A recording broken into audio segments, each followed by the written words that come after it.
Kita akan berdialog tentang menakar efek domino penyesuaian harga BBM bersama dengan Marsudi Syuhud selaku Wakil Ketua Umum MUI yang juga pengurus Pondok Pesantren Ekonomi Darul Ukhwah. Assalamualaikum Pak Marsudi. Waalaikumsalam warahmatullahi wabarakatuh. Baik, alhamdulillah. Alhamdulillah. Nah, kalau kita perhatikan juga ataupun kita menilik dari rencana pemerintah terkait kenaikan harga BBM ini sebetulnya menjadi dilema Pak Marsudi. Sebagian orang juga melihat bahwa memang kenaikan harga BBM ini harus karena mengikuti harga acuan dari BBM sendiri, harga acuan minyak sendiri, tapi di sisi lain juga kenaikan harga BBM ini juga mencekik masyarakat sehingga juga dikatakan apabila harga BBM naik sebanyak 1 juta warga miskin bertambah setiap adanya kenaikan harga BBM. Andai kita tilik ataupun kita mengamati dari perspektif Islam ataupun keislaman, seperti apa sih Pak Marsudi?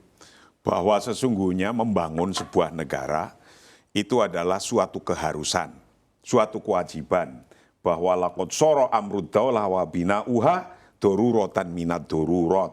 Sawa'un min jihati imaratil kaun am min jihatil hufadz ala masalihi abnaiha. Membangun bangsa, membangun negara itu keharusan.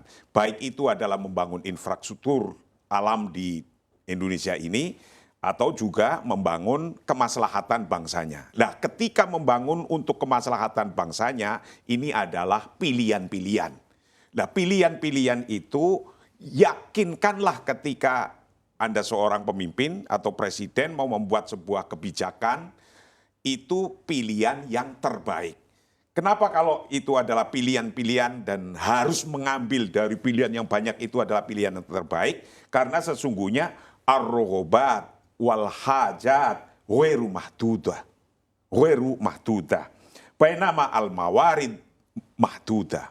Keinginan, kepenginan, kebutuhan orang, kebutuhan pemimpin ketika jadi pemimpin negara itu ghairu mahdudah, tidak terbatas, ingin ini, ingin ini, ingin ini. Sementara al mawarid mahdudah, sumber dayanya lu terbatas. Dari sinilah muncul persoalan-persoalan, dari sinilah muncul muskilah. Muskilahnya di mana muskilahnya? Ada pada memilih mana yang paling maslahah. Nah, maka ketika subsidi BBM misalnya, yang itu dinikmati oleh sekelompok orang yang punya mobil tentunya. Nah, sementara di sisi lain ada masyarakat ketika kena krisis COVID dan kena krisis perang ini, asarnya krisis perang, itu banyak akan tambah kemiskinannya, orang yang hidup di bawah garis kemiskinan akan bertambah. Lalu saya misalnya seorang presiden, itu harus membuat kebijakan. Mana yang harus kita tolong terlebih dahulu? Tentu orang yang lebih banyak yang membutuhkan hajat al-asasiyah, yang membutuhkan kebutuhan pokoknya dulu, untuk hidup dulu. Berarti yang untuk hidup adalah masyarakat ini. Kalau yang sudah punya mobil, pikiran kita pasti referensinya dia sudah bisa hidup, sudah bisa makan. Karena untuk makanin mobil saja sudah itu. Maka memindahkan kebijakan yang maslahah kepada kebijakan yang lebih maslahah, itulah intinya. Oke, baik Pak Marsudi, bicara terkait pilihan-pilihan ini kan juga negara dalam pilihan yang sulit juga. Di tengah kalau kita perhatikan bersama juga negara dibebani dengan adanya angka subsidi BBM yang juga cukup besar dan juga dari subsidi energi segala macam karena memang menyikapi dari gejolak ekonomi global. Sebetulnya seperti apa harusnya? Apakah memang mementingkan dulu begitu kita menahan harga BBM untuk pemerintah juga, dan tapi kalau dilihat juga sebetulnya APBN kita juga tergerus. Bagaimana kalau menurut Anda? Ya kan begini, dengan adanya konflik dan adanya krisis COVID-19, faktanya bahwa price BBM, global price BBM naik.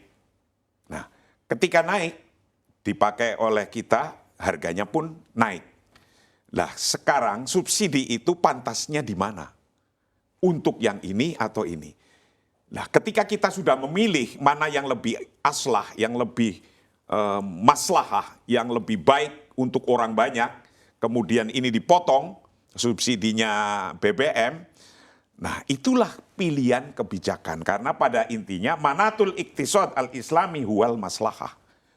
Bahwa sesungguhnya inti ekonomi dalam ekonomi berketuhanan, ekonomi Pancasila, ekonomi yang berketuhanan, itu adalah kemaslahatan intinya. Dari mulai aslah, fal aslah, thumal aslah.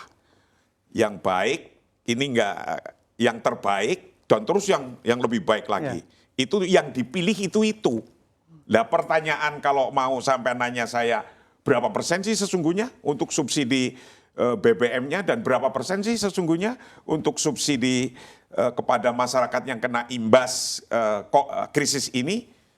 Nah itulah yang harus ditimbang baik oleh DPR, MPR, tidak cukup hanya memutuskan iya dan tidak, tapi inilah yang harus ditimbang-timbang, yaitu pertimbangannya adalah mana yang lebih maslahah itu.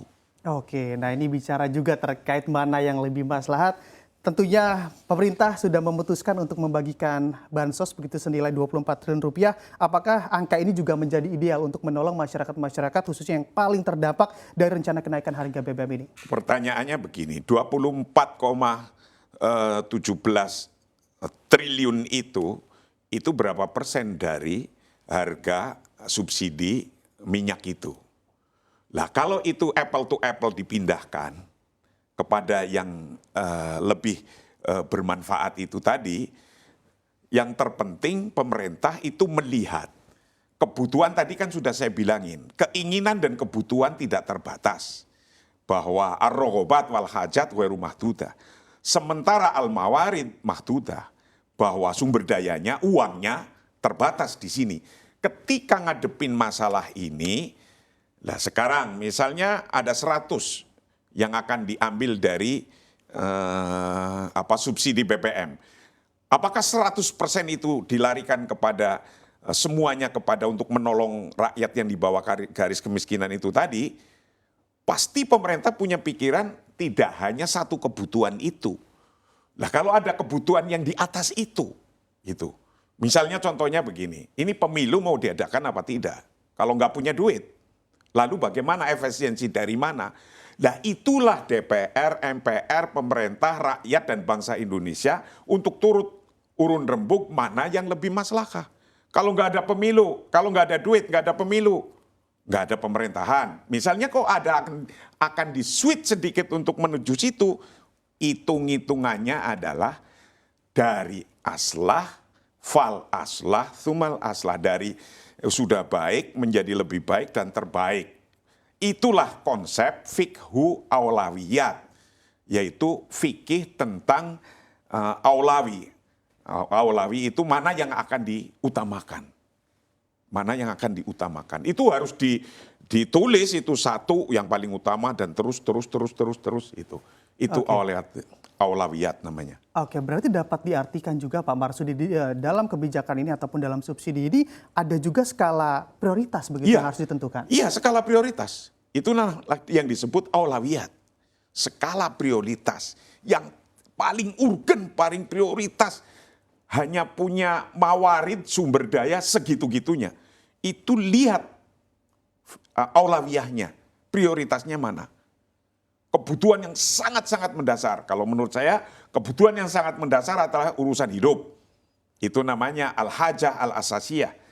Kepentingan untuk yang basic need untuk hidup. Maka berarti orang yang di bawah garis kemiskinan, termasuk orang yang mempunyai gaji 3.500.000 apa 600 sebulan, itu dikasih subsidi. Dan begitu pula saya dengar bahwa Gojek yang untuk menopang ekonomi mikro, itu juga disubsidi melalui transfer fund atau transfer anggaran kepada daerah itu yang akan dikurangi 2% untuk menuju itu. Nah itulah yang disebut aulawiyat.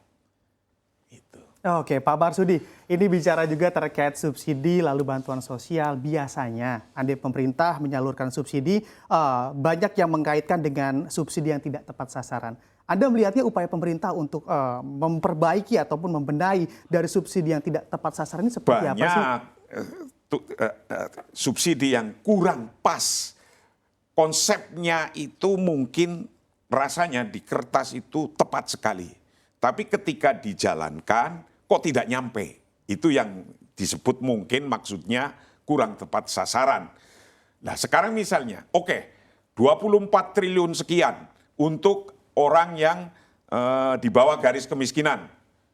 Nah, itu untuk mencapai berapa juta? 20 juta sekian orang. Oke, bagaimana cara mengasihkannya? Dikorupsi apa tidak? Dikumpulin dulu apa enggak oleh salah satu kelompok? Oleh lurahnya misalnya, nanti dikasihkan berapa? Nah, itu yang harus dipelototi dan harus dilihat jangan sampai ini kena koruptor-koruptor atau korupsi-korupsi. Nah, ini penting ini. Jadi misalnya di desa ini ada 100 orang, dikumpulin, dicairkan, terus kemudian diambil oleh yang lain, itu tidak tepat sasaran karena nggak nyampe. Ya. Nah, tidak tepat sasaran lainnya misalnya ingin membuat sesuatu yang di kertasnya sudah aula, lebih utama, prioritas ini. Tapi tidak siap infrastrukturnya untuk melakukan itu. Nah, banyak hal infrastrukturnya nggak siap untuk melakukan itu, kemudian tidak, targetnya pun nggak nyampe. Ya. Ketika target tidak nyampe, yang sudah nunggu-nunggu masyarakatnya di bawah katanya mau dikasih lah gitu. Baik. Nah, inilah yang juga harus dimitigasi resiko-resiko ini Ya. agar bisa tercapai. Oke.